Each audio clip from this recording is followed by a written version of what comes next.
ഇത് നമുക്കൊരു ബീൻസും ക്യാരറ്റും കൂടെ തോരനായാലോ? വളരെ ഈസിയാണ്.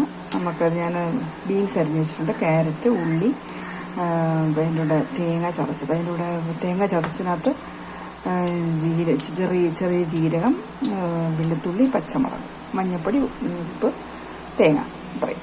ഇനി നമുക്ക് കടുകിടാം. ഓക്കെ, ആദ്യം പാനൊഴി അടുപ്പത്ത് വെച്ച് എണ്ണ ചൂടായി കടുകിടും. കടുകിട്ട് പൊട്ടി വരുമ്പോഴത്തേക്ക് നമുക്ക് ഇതെല്ലാം ഓരോന്ന് ചേർക്കാം. കടുകിട്ട് പൊട്ടി എണ്ണ ചൂടായി കടുകിട്ട് പൊട്ടി വരുന്നു.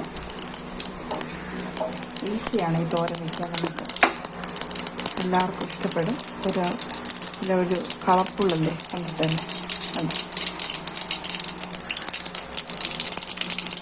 ആദ്യം നമുക്ക് ബീൻസ് ചേർക്കാം,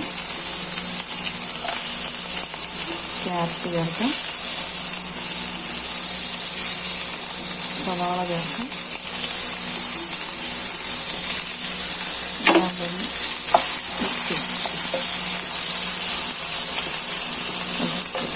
കാണുമ്പോൾ നല്ലൊരു സന്തോഷം, പല കളറിൽ കിടക്കുന്നത് അല്ലേ? അതിൻ്റെ ഗുണവും അതുപോലെ തന്നെയാണ്. പിന്നെ ബാലൻസ് ഉള്ളത് അതിൻ്റെ അരപ്പൂടെ നമ്മൾ ചേർക്കാം.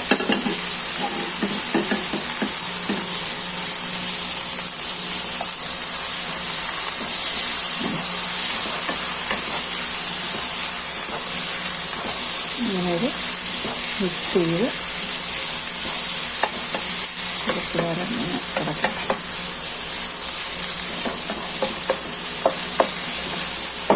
കുറച്ച് വെള്ളമാണെങ്കിൽ ചേർക്കാം. അങ്ങനെ 3 മിനിറ്റ് കഴിഞ്ഞപ്പോൾ നമ്മുടെ തോരനൊക്കെ ഏകദേശം റെഡിയായി, എല്ലാം വെന്ത് പാകത്തിന് ആയി. ഞാനിവിടെ നമുക്ക് കുഞ്ഞുങ്ങളെ കഴിപ്പിക്കാൻ ഒരു ടിപ്പ് കൂടെ പറഞ്ഞുതരാം. ഒരു മുട്ട പൊട്ടിച്ചതിനത് ഒഴിക്കുക. ഭയങ്കര ടേസ്റ്റാണ്. കുഞ്ഞുങ്ങളൊക്കെ പച്ചക്കറി കഴിച്ചോളും. അപ്പം മുട്ടയുടെ ടേസ്റ്റ് കൊണ്ട് തോരനൊന്നും കൂടെ നല്ല ടേസ്റ്റാവും. പച്ചക്കറി കഴിക്കുകയും ചെയ്യും. മുട്ട അതിനകത്ത് ആഡ് ചെയ്ത് നമ്മൾ അങ്ങനെ അറിയത്തില്ല. അങ്ങനെ ഈ തോരൻ റെഡിയായി. ഇഷ്ടപ്പെട്ടെങ്കിൽ എല്ലാവരും ഇതൊന്ന് വെച്ച് നോക്കിയിട്ട് ചാനൽ സബ്സ്ക്രൈബ് ചെയ്യുക. അതുപോലെ എന്തെങ്കിലും കമൻറ്റ്സ് രേഖപ്പെടുത്തുക.